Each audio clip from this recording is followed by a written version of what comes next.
Hey everybody, this is Dominic D'Angelo, WrestleZone.com. Today's date is September 28th, 2020, and I'm so happy to have with me here again one of the coolest dudes I think in wrestling, the bearded outlaw himself, James Storm. James, thanks for joining me again, brother. It's nice to talk to you.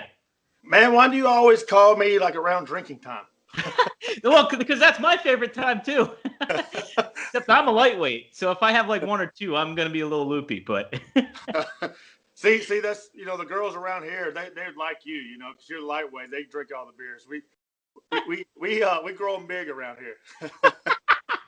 there's nothing wrong with that. Hey, so yeah, for some reason I just got that picture. You ever seen that cartoon of like the giant lady that has like the dog like stuck in her butt cheeks, but she's looking for a dog? She's like, Peppy, where are you? Yeah. I don't know why. I just thought of some lady and you're just stuck in her butt cheeks. Kind of weird. I miss how close are you to Nashville again? You're a little bit out of there, right? You're not about 30 minutes. 30 minutes, okay. Nashville, that whole area is one of my favorite places that I visited. I want to go back there again so bad. I could even feel myself moving there at some point. Yeah, it's weird too because there is a lot of people like moving here now, especially from California, where they had that all that crazy taxes and everything else. Like so many people are moving here, it's insane.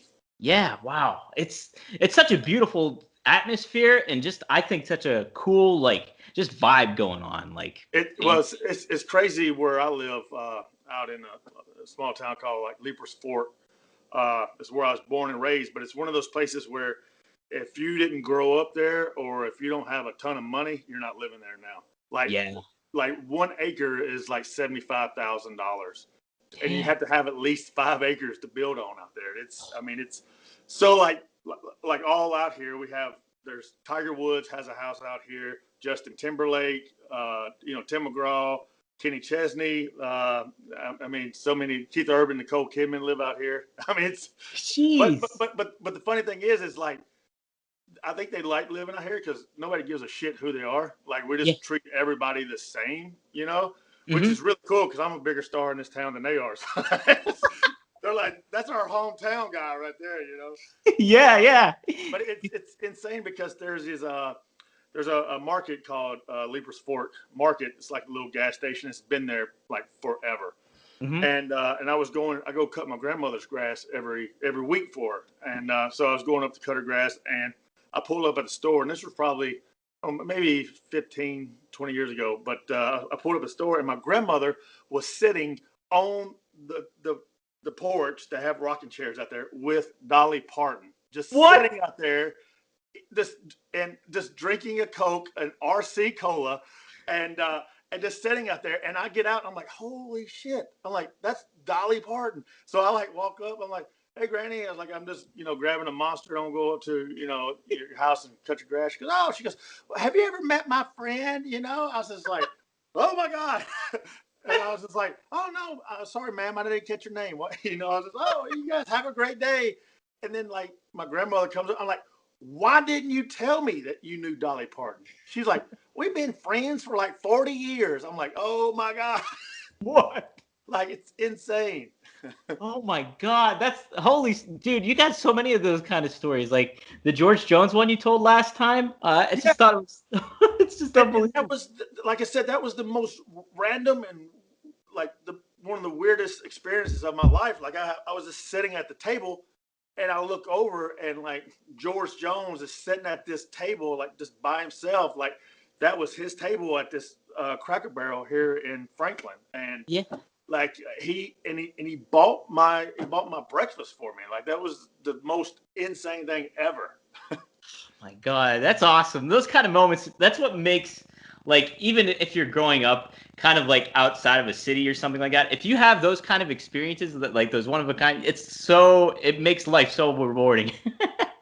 And it's one of those things too, is like when I travel, especially, if we stop in these small towns or whatever, we go in the store, and if someone knows who we are, like they kind of get that feeling like I get when I see people, like I still get that feeling, like to me, I don't look at myself as some big, star and all this. I'm just a country boy from Tennessee who's got to run around in his underwear and drink beer for the last 20 years.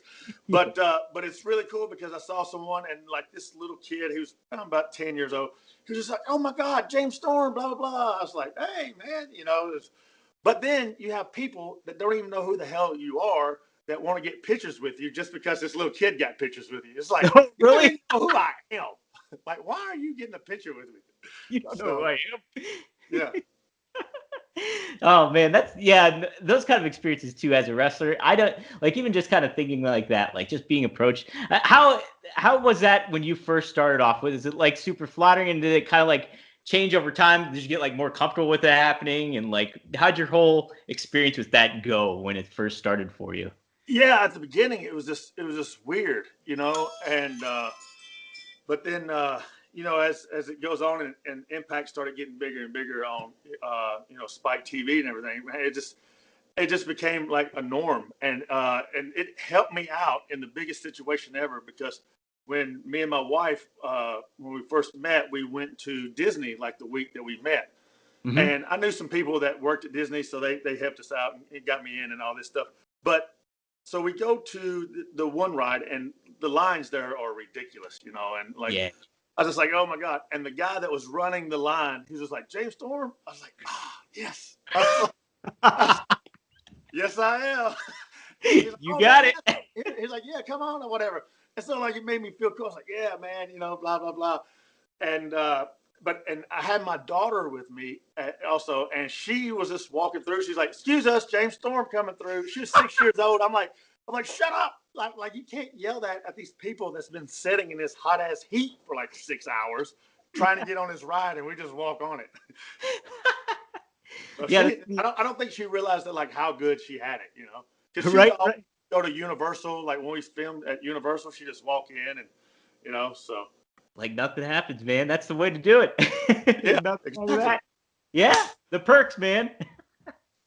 So yeah, tell me too, how's like just quarantine life been in general for you? Last time we talked, it was way before it all happened. I think it was like last summer actually. So lots changed. You've been in NWA. You've done a lot of other different things. That's something I want to talk about your children's book here in a sec. But like, talk about how your quarantine's been. Horrible. I mean, literally, it could not have hit at a worse time. I mean, it was just, but just one of those things. As my grandfather says, "Suck it up, Buttercup. Get your ass back out there." And that's what I'm doing. It's just I can't dwell over the past here. I gotta keep my ass moving. And but because I had some stuff lined up, some really cool, especially like movies and stuff that I was going to do as well with some like big time actors and everything. So it was and I had like a main role in two of the movies. But it's just one of those things, and hopefully, the election hurry up and get over with, and everything go back to normal. I know something's got to change. I will be so pissed if like everything just disappears right after the election's over with. That's not going to be, But it's. I always say everything happens for a reason. Maybe it wasn't my time to do something, and to me, like this is God's way of saying, "Well, easy here. Let's take our time. Let's settle down," and it's giving me time to kind of work on my acting more and take acting classes and all this as well. So. Yeah, talk about that a little bit. What's kind of been your what have you learned in acting classes, and what's been like something that you've kind of taken from the acting classes and put it into your wrestling acumen, so to speak? I mean, tell you the truth, not too much difference, because it's really all about delivery. That's what I learned, and with me, especially my promos, I always try to pride myself on delivery because you can say. I can take what someone else says and make it a whole lot better promo just because of how I deliver it compared to how they deliver it. Right. Yeah. And I think that's with movies as well, is they're looking for people with that timing and that delivery that can get people invested. So anybody can say, I'm going to kick your ass, but it's basically how you say it. Right. So, yeah. And yeah, so I mean, and that's the good thing about the wrestling is it just kind of just helped me out, preparing me to be able to deliver lines and stuff like that. it kind of like doing the wrestling and stuff like it definitely gives you a leg up in acting, whether it's like in front of a camera or on a stage, because you have that extra ability to do improv in a lot of ways, where a lot of actors, they don't have that. Like, they have to completely memorize something, or otherwise they're kind of screwed. So Well, I always compare it to wrestling when I was coming up compared to like wrestling when guys get brought up today. Is like they have to remember this 30-minute match, whereas I did it. We just kind of went out there and told a story. Walked and talked. right. So, but I've changed as time goes and try to remember as much as I can. And so. Now, what's the best kind of? Has there been a certain like teaching aspect in acting that you've kind of taken, though, just from when you progress, when you do more film and stuff like that? I know when I was taking theater classes and stuff in college, one of my favorite things was the as if, like, you put yourself in a situation as if, like, yeah.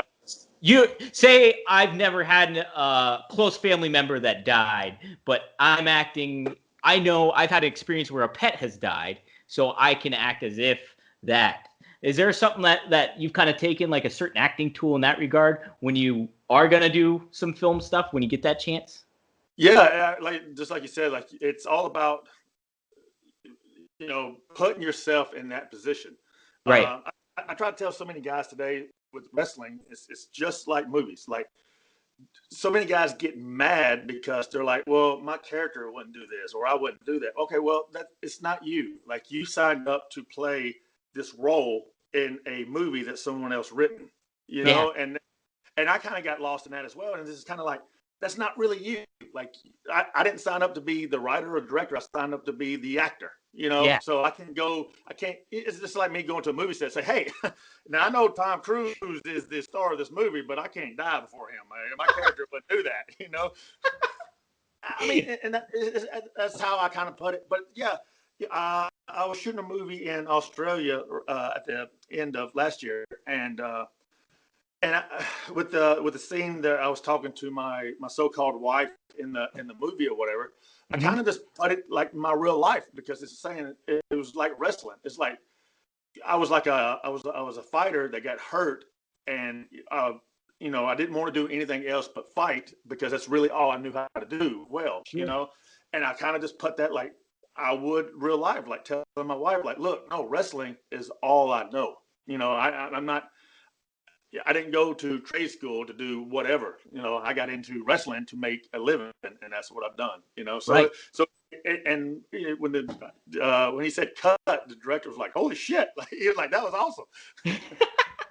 Yeah, that's got to be a great feel. Like, it is a really good feeling when you like, and it's such a tough thing, I think, to transition from. Well, I mean, as a wrestler, you have experience with the camera, but I know from like being in stage or performing in a bigger, like in front of a live crowd, you have to exaggerate your moves. But when you're in front of the camera, you got to be a little more subtle and stuff like that. It's a little bit of an adjustment. So it's great when you get like feedback, just because you're pulling from your own life experiences. Absolutely, man. And it was crazy because I had to do like my first like bedroom scene or whatever. Oh my Yeah. God. I was like, grandma. I was like, oh no. I was like, wait, what? I just got to get in my underwear? That's what? No. I was like, oh my God. Oh man. Yeah. That's an adjustment. That's an adjustment. Yeah. It was weird and different. So it was always learning experiences, though, nonetheless. right, exactly. I mean, it's just I didn't, even though I read the script and stuff, I was just like, well, it'll be simple, no, it's not. People are like, oh, with all the cameras there, it distracts you. No, it's not. It's not how it works. No, not whatsoever. It's a whole nother animal, man. Whole nother animal. Yeah.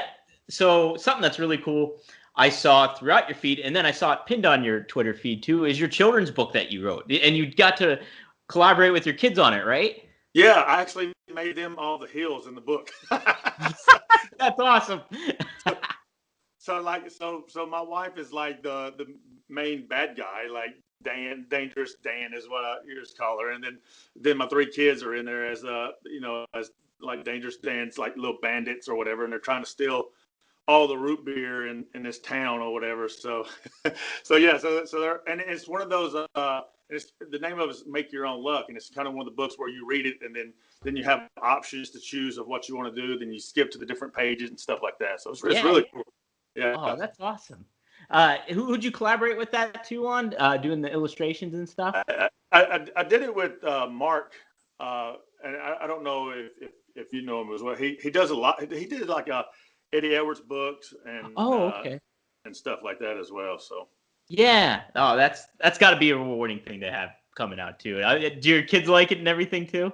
Oh yeah, like as soon as it came in, like they wanted to read it, So it was cool that I got to just sit down and read it to them, Yeah. So and of course, like as soon as the first question, like they want to be cool and like go against the grain and like do something else, and then they die, like okay, end of the book, go to bed. That's it. You chose poorly.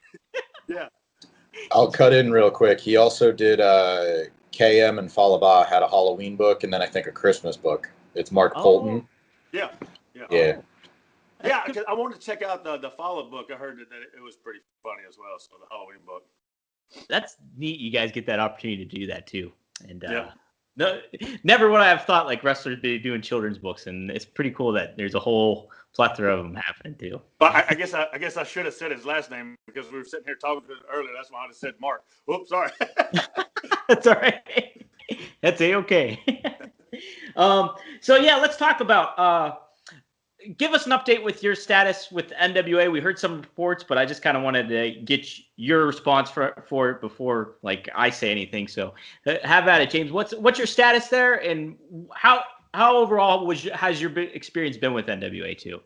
As of right now, I'm a free agent, and so especially with this whole quarantine stuff, to me, I didn't really see that there was a need to be under contract, where it would have been nice, to be under contract. But that's just, to me, that's just really, as they call, stealing money, like, because you're not doing anything, you're just getting paid, really. Right. But I mean, because overall, like, my experience with them has just been like crazy good, because it's one of those things where I know who the boss is, like I have a direct contact with the boss. It's not like there's a middleman that I have to go through and shit gets messed up in translation or whatever, Right. Yeah. And so that's really cool. He tells me what he wants, and I go out and do it, if something comes up and I think I have a better idea, I'll pitch it to him and we'll meet in the middle, and, away it goes. So, but I mean, it's that atmosphere, like being down in Georgia at that studio, it's crazy. And the locker room, all the guys are in there to try to make it the best that they can, and Billy gives you the freedom, because none of the promos are written. He's like, hey, this is my bullet points. Go do your thing. And I think that's what's really cool, because it helps everybody stand out different. Now, right. If someone starts to kind of get off track and sound too much like someone else, like Billy address that and be like, no, this person only talks like this, okay, and this, blah blah blah. So I mean, it's really cool that it helps people stand out in their, because to me, like, wrestling was the best when you had people coming from all different walks of life and being trained different, instead of all being trained somewhere and they all wrestle alike and everything else, and that's what I tell everybody, like, because Rock, Austin, even Triple H, they were all trained different. Sure. But that's what made it so good, is because all those styles just clashed, and it was magic, and so I think that's what Billy and Nick is doing now. Is they're getting all these different personalities from all over the world, and they're putting them on this TV show, and so far it's been really good. And you look at like just the simplicity of the set and the classic look of it all. I feel, and even the fact like theme music is so like intricate and a part of the wrestling business nowadays, but the fact that nobody had theme music there, I thought really highlighted a lot of the talent even more, because it really put a focus on them. And a lot, like, there's the presentation there, but there's also that absence of certain presentation that wrestling fans are used to. So it made it really stand out in a lot of ways. He would, and it was really weird, because I know the first day we were there, we're like, wait, what? We don't get entrance music, I was like, well, that's like my main thing. That's the only thing I got, And it was really cool because that also like it weeds people out real quick because you learn how to kind of overcome it and you learn how to work. With the interest music, people can get up and they are already cheering, but as soon as you come out the curtain, like they're kind of just sitting, and it's your job, not the music. It's your job to get them up and cheering or booing or stuff like that. So it's really cool. I mean, it's a little bit of pressure, but it's really cool. And like I said, they do the interest music for like the pay-per-views to make their pay-per-views special and stuff. So yeah, no, I thought it was a really cool touch. Like at first, me too, as a viewer, I was like, oh man, there's no music, what the hell? But like I thought it gave a lot of guys like that extra moment as they get introduced by David Marquez or whatever when they go in there to kind of present themselves real quick, and then hey, let's get to the action, So, yeah, and the funny thing is when I first walked in there, I was like, man, this is like so cool. I've been wrestling in front of 16,000 people, and just being in that little studio, because when I was training to wrestle, I was supposed to have started with the USWA down in Memphis where they was doing the little studio. yeah. And so it's kind of all came back around like, man, this is what it would have been like to wrestle in that like little studio. And it's just fun. And like I said, that's where that you can work, when you can be in front of that crowd and go out there and do something, Hell yeah, man. And you know what? Like, even before I think you signed, when they started teasing you for it, was like, you were just perfect for it. Like, you're fit for that, like, Studio Wrestling, Georgia Championship Wrestling, all that kind of vibe going on. And I thought it was a really well done, like, combination with you guys that you had down there. And man. It's one of the things, like, hopefully soon they'll start back up. I know they're doing some stuff out in, California with Dave Marquez and stuff. So that's really cool. And it was one of those things where my contract kind of just ended in February, at the beginning of February, where I still had, I think, a month.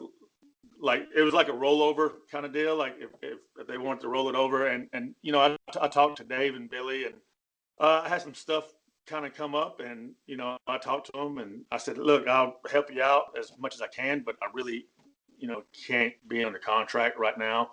And it was really cool that Billy just understood, and I told him, I said, whatever you guys need, however you need me to drop the belts, like I will. So but it was just a thing where I would have stayed, but I just, at that moment, I just couldn't do stuff. So circumstances just come into play. Yeah, that's it.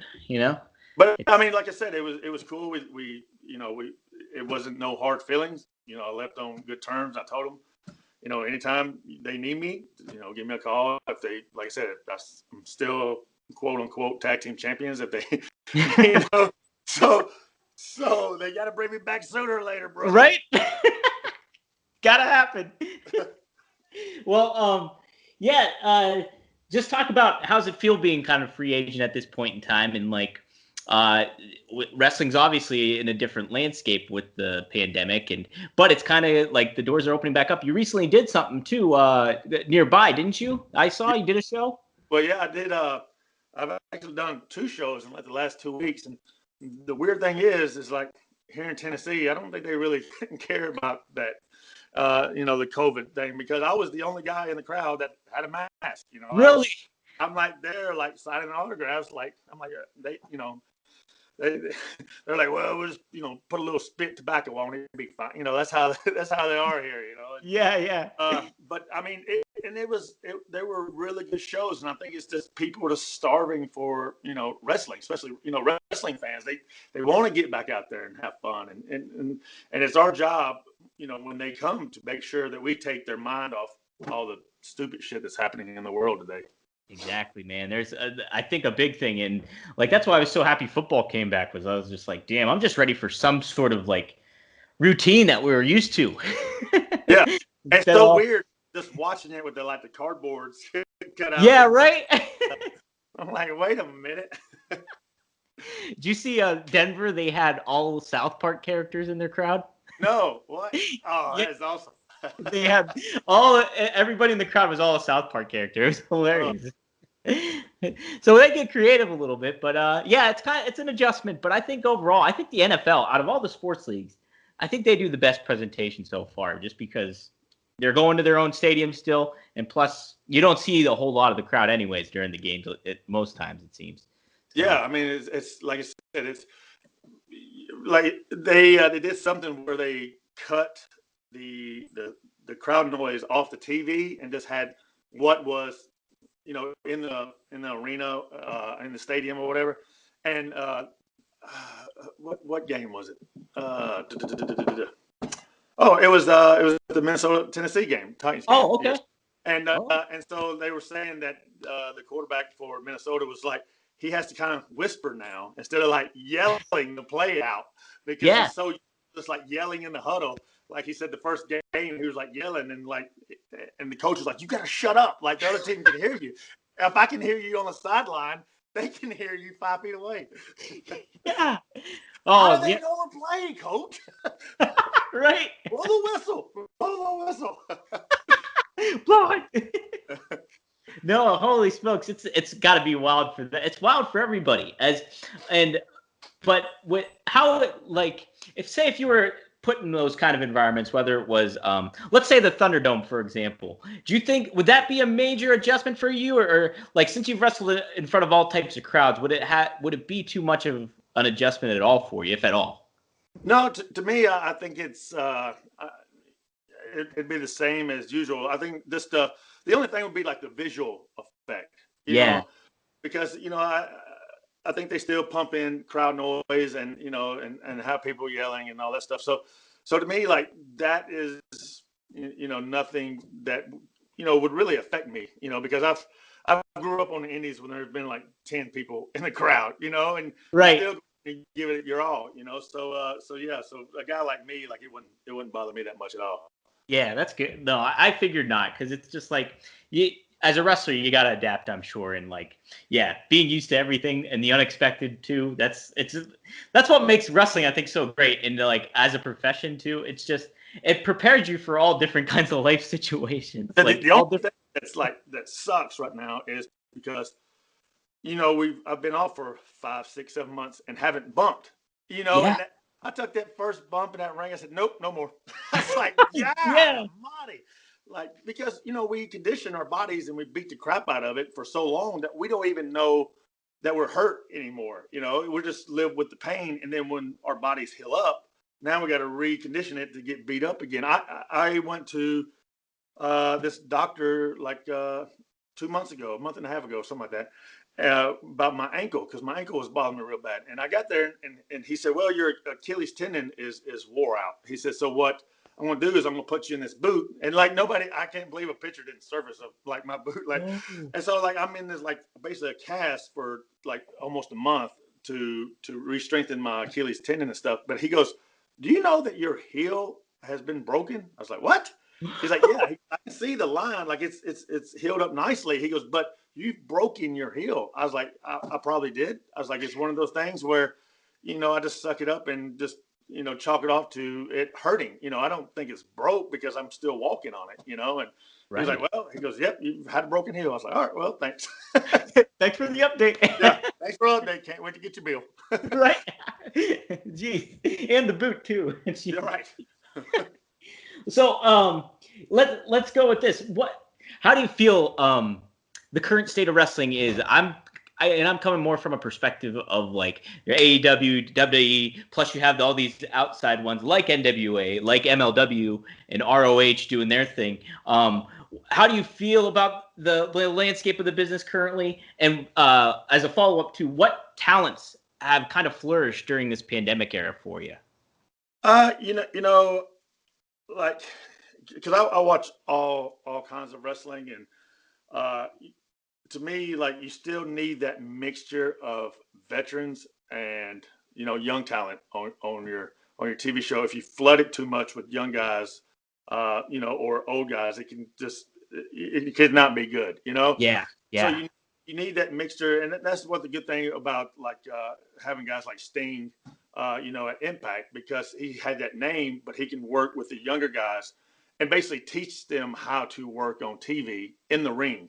You know, you can work with someone backstage and all this stuff, but until you get in front of that camera with all those time cues and everything else, like that can be a lot, especially for a young guy if you have commercial breaks and all this. And I think that's one of the big deals is like you just got to have this mixture so these older guys can take what they've learned throughout the years and just pass it down to the younger guys. And Right. to me, Yeah. I think that's kind of where I am in my career. Like I don't need, you know, to win championships and all this stuff. Like to me, I want to go out there and do my job and help younger guys like learn the right way how to work on TV, you know?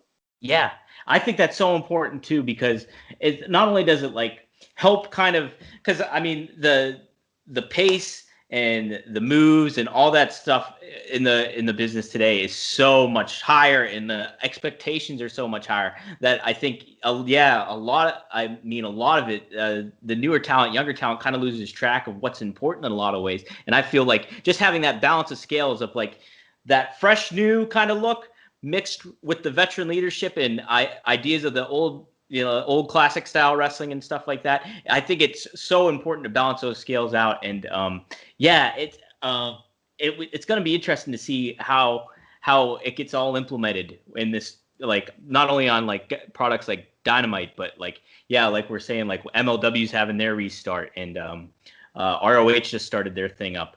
Who in the business has been some big notes for you recently? Like which guys really stand out to you as some of the top guys during this time? You know, like I've always enjoyed watching Cedric Alexander.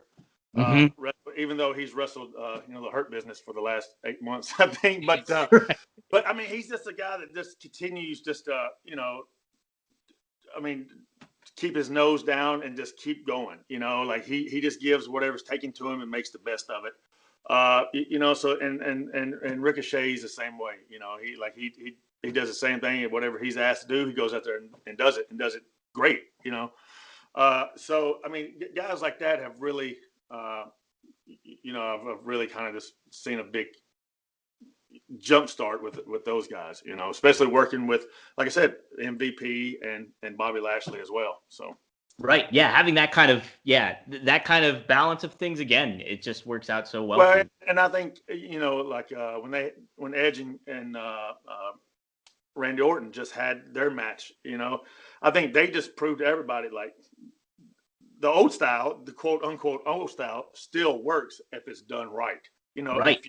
If you sell a move, like, it works. You don't have to go 100 miles an hour. You know, I'm not saying there's always a place on the card for that, but like to me, wrestling was brought up. You punch somebody in the face, they're not going to look right back at you. Right, exactly.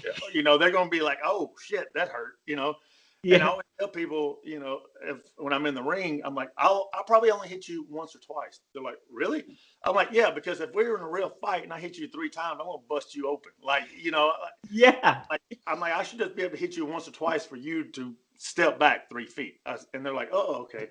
And I remember me and Bobby was in a match, and they had to get rid of me somehow. I said, "Well, shit." I said, "There was thumb me in the eye and shit came here over the top rope." And they're like, "Well, is that going to keep you down?" I'm like, "Have you been like eye poked in your eye? Like that hurts. Like when a finger goes into your eye, that's why they stop UFC fights, because the shit hurts. Like you have to still think it's real. Like, I don't know. I mean, sorry.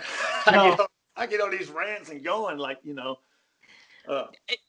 there's so much good storytelling aspects that kind of get overlooked because, you're right. Like you get poked in the eye, it fucking hurts. Like look at Cormier. What happened to him? And, right.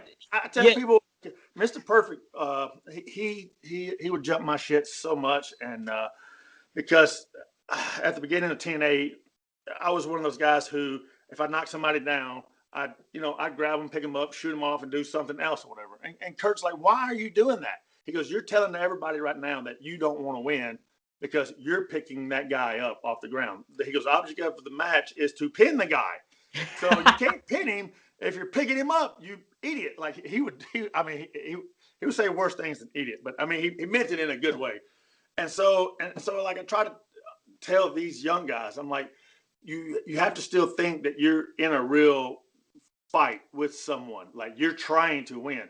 Like you keep pinning this guy till he gets up, and I tell everybody, I'm like, watch Jeff Hardy. I'm like, it takes like a damn tow truck to keep this guy down. Like you hit him, he'll be over on the ropes in like 2 seconds. You're like, shit, come back here. You know, it's like you got to keep going with him, and he don't. And so many guys always bump the same. Like if they get punched, they'll bump. If they get power driven, they'll still bump. I'm like, wait, what's the difference between the punch and the power driver? You know, I don't understand. Like you're selling it the same. Yeah. There's a stark difference, and you know, and as a viewer too, you can just tell. Like I immediately tell when somebody's a good seller because it stands out. They make it stand out, you know. And it's just like that's such an important aspect too, is like knowing how to react differently and doing all that stuff. Holy smokes. I know, I feel you. There's so much times I love like the athleticism and everything that's been people are able to do today, but I'm also like, just like, come on, I just want to see a little bit more like story, like little details and little aspects of things I think are just, it's so important in wrestling. Yeah, it's just, some of these shows are just missing that little thing. And I tell, a lot of the guys I work with on the indies, I'm like, these companies out here, MLW, ROH, WWE, AEW, NWA, they got guys that can do every move in the book. You're not going to invent some move that these guys cannot do, plain and simple. But what you can do is learn to sell better than them. And that's what a lot of companies are looking for as well. Yeah. Another huge aspect. It's one of my favorite parts of the business is like seeing that stuff happen. Let's we'll finish up here. Yeah, you mentioned Mr. Perfect Kurt Hennig. Legends that were big to you growing up as a kid. Who were they? And then you probably said one of them already, but what legends when you are in the business have helped you along the way? Like, what is there a difference in? Is there any same ones like you grew up loving this guy and he actually was a big help to you in your career too? Well, I mean, definitely Kurt. He was one of my favorites growing up, but also, of course, Dusty Rhodes. Like, and when I got to tag with him and stuff at TNA, like I was just like, this is like insane. And I remember me and him were working Lance Hoyt and Kid Cash in a match, and it was something where Dusty was going to take his boot off and pitch it to me, and then I was going to hit I think Cash with it. And before we go out, Dusty, he's just sitting there. He goes, Storm. He goes, I'm going to take my boot off. He goes, if I happen to fall down, baby, he goes, you make sure everybody else falls down too, so it don't look like I messed up. like, you got it, Dusty. Bingo. And he was the one that would always tell me. He goes, if you're going to be a cowboy, you need to get you a cowboy hat, baby. And so I got a hat and everything. And then when Macho Man came into TNA, I was standing at the go position, and he came up to me. He goes, "That's a nice hat you got there, kid." Because he was wearing.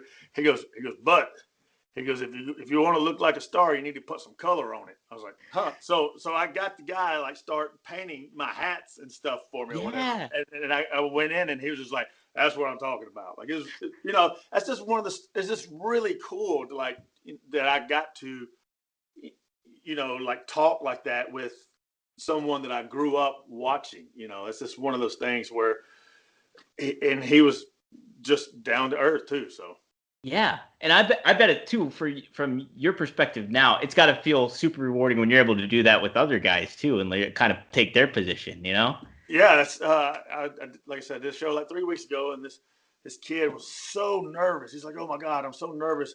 Blah blah blah. I'm like, "No," I'm like, "Don't be nervous, because when you're nervous, that's when one of us is gonna get hurt."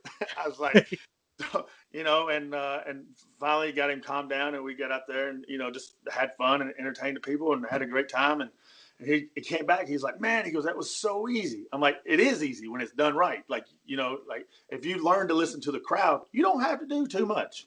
Yeah, it's again, just the little details kind of thing. Well, and that's what hurts now, is because there is no crowd a lot of these times. So you're like, oh. Yeah, you got to fill that time in. Right. Let's see.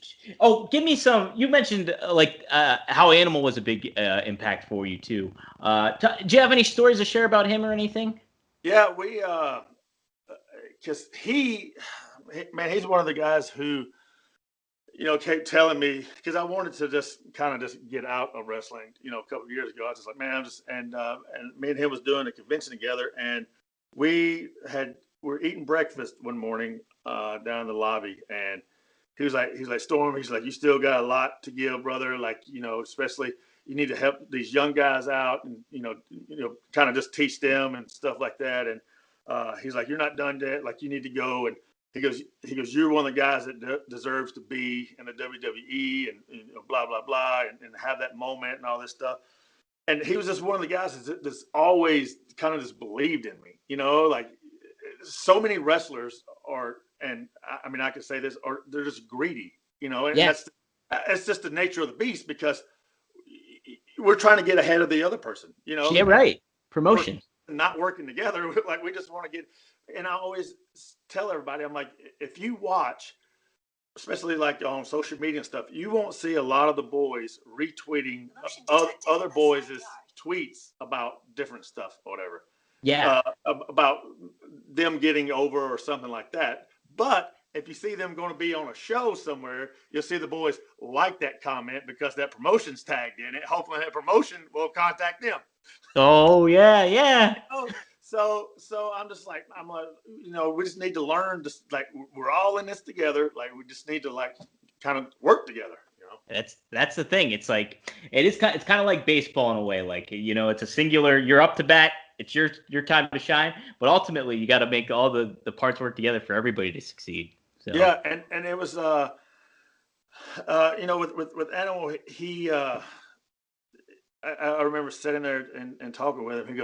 He goes, wrestling needs men now, and he goes, I'm not saying, like, whatever, but he was saying, because when I grew up with it too, it was kind of like men were the main event guys. You had your Hogans and your Macho Mans and stuff, and then underneath them, then you had the Bretts and the Kurts and stuff, and then when Hogan's and them left, then they moved up, and then now you had a new batch. Now I just think it's just like everybody just kind of just thrown together. Everybody. It's really, I don't want to say no tier, but there's nothing to kind of to work toward. It's like, oh, I deserve to be in the main event for the championship. Okay, here you go. Instead of like, well, what have you done? Like, have you won, the Intercontinental belt or the TV belt? No, like, to me, I still believe in that. You have to work your way up to the heavyweight main event picture. I wonder. Yeah, I totally agree with you too. It's like, because you have those tiers or hierarchy or anything sort of like that, where it makes the stakes higher each time you go up, and like you see that journey that your particular star that you're rooting for wants to achieve, and you want him to achieve it or her to achieve it. Yeah, and it's I such tell everybody, I'm like, to me, the biggest I don't even know what I'm trying to say here, but the biggest deal for that scenario to me is the 1, 2, 3 kid when he beat Razor Ramon. Right. Like, if 1, 2, 3 kid and Razor Ramon was just on a show and they were all just doing whatever, it wouldn't have meant as much for Sean to beat Razor. Like, it just wouldn't have meant it. And I think that's where you can kind of get those, oh shit moments. It's like, Marco Stunt beats, Brian Cage. It's like, what? Like, oh my God, So to me, it'd be like one of those deals, But yeah. it just seemed like everybody's just kind of thrown together. Okay, let's just do this match and this match, and here you go. Yeah, no, the stakes got to be raised, and yeah, I feel I'm 100% with you. And Animal's take on that is, yeah, I think spot on in regards to that for sure. Okay, I'll close out with these two things real quick. Well, first off, what's the future hold for you, brother? What you got on your plate? Anything you can cue us in on at all? Right now I'm just getting myself ready, and because as JR always said, you always want to be in game shape. You don't have to wait for you to get in game shape, and if anybody's been following my journey, I am fucking jacked right now. Dude, you are. You're moving and shaking. I was just like, man, I am like in better shape at 42 than I was at 22. Like, it's unreal. And so when I thought they were talking about, curling bars and all this. Hell, I thought they was talking about beer, all this. I was like, Right. bar, hell yeah. I got that one down pat. Yeah. So, but it's one of those things where, I want to find a place where I can contribute and help people. Whether I want to do it in the ring because I know that I know I can still go with these guys because I do it all the time on the indies. And I was supposed to have a match with Brian Pillman Jr. This last week, but because of the AEW show, he had to cancel. And he was like, "I'm so sorry. I really wanted to work you, blah, blah, blah." I was like, "Brother," we'll have opportunities again, I'm sure. But, to help guys in the ring, but also maybe, backstage as well, just to kind of just pass on the knowledge and just because when you're out there, you might not see something that someone else sees, and that's what's always good about, Tommy Dreamer, is that he can go out there and work with guys in the ring, but, he sits backstage at Impact and sees something that a guy might not notice when he's in the ring, so so that's something that I kind of want to do, That's a great way to not only bridge the gap between young and older talent, but to keep that itch going too. I'm sure that's what's I have because I know that I can be valuable to a company because I still have that name value. That people are like, oh shit, James Storm's on the card, blah blah. So I mean, it's one of those things where I know I can still be value in the marketing part as well as in ring product as well. Right. And this here's a shoot. We were just corresponding in the chat, and one of our workers at WrestleZone said that James Storm was in my top 5 for a long, long time. And I'm like, I was like, you're the rock star, man. So yeah, I was like in his MySpace top 5. Like I was behind Tom. Like that's horrible. You remember when you had like the top 5 or whatever at MySpace? Yeah. So pissed that they if you put somebody else like, what am I number 4, man? What the hell? Oh, jeez. Holy smokes.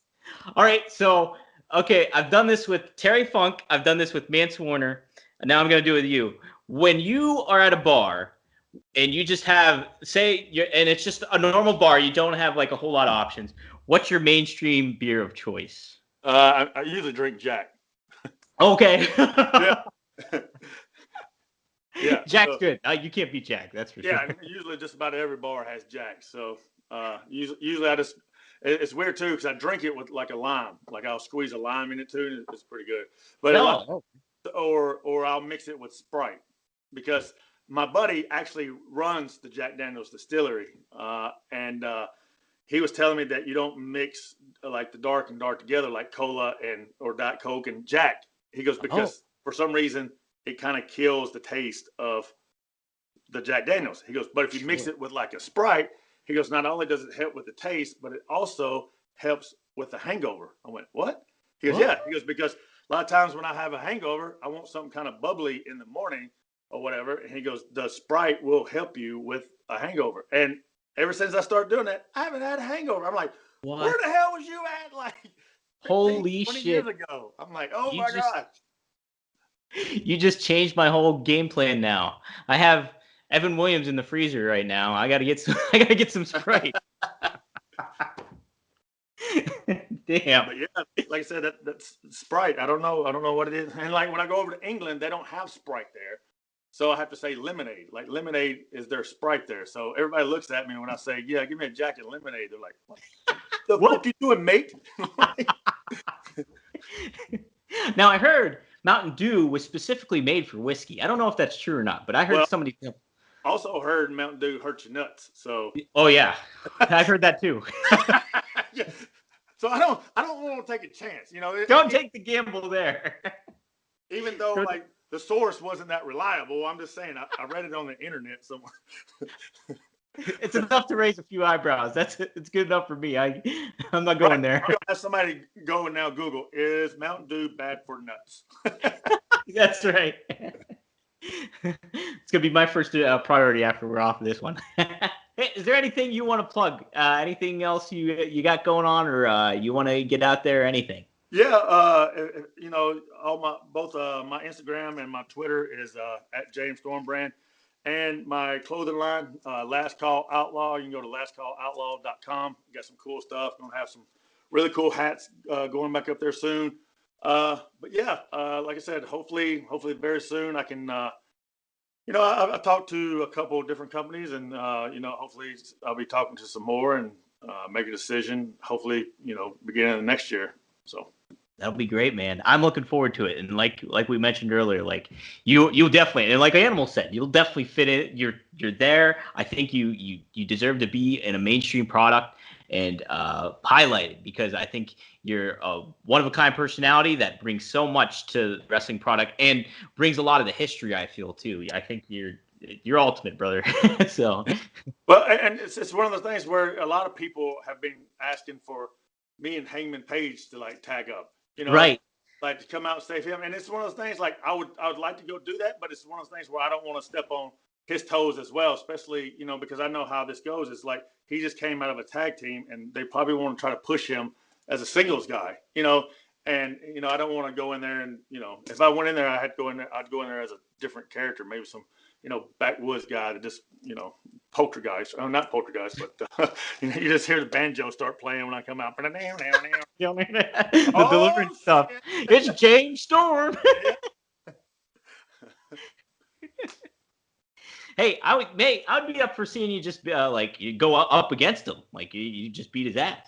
Yeah, and I know a lot of people wanted me to do the Cody Rhodes challenge when he was doing that thing, and I think me and Cody could have tore it down as well. But it's just one of those things where timing wasn't right. So right, it's just it'll all line up. Line up. That's it. Awesome, brother. It's been awesome talking to you. It's you're one of my favorite interviews, so it's nice to speak to you again. Well, I appreciate it, brother. Yeah. Cool. Well, this is Dominic D'Angelo, WrestleZone.com. You can follow me on Twitter at Dominic D'Angelo. Follow WrestleZone on Twitter at WrestleZone.com, and go to WrestleZone.com for all your writing needs. And follow the WrestleZone podcast feed. You'll get this awesome interview, and you'll get plenty of other interviews that we've been doing over the course of the past couple of weeks, including Dustin Rhodes, including Matt Seidel, and Kenny King. So many great names, and it's something that we're keeping on. So thanks for tuning in, everybody, and we'll talk to you later. Hey, y'all. Better call Saul.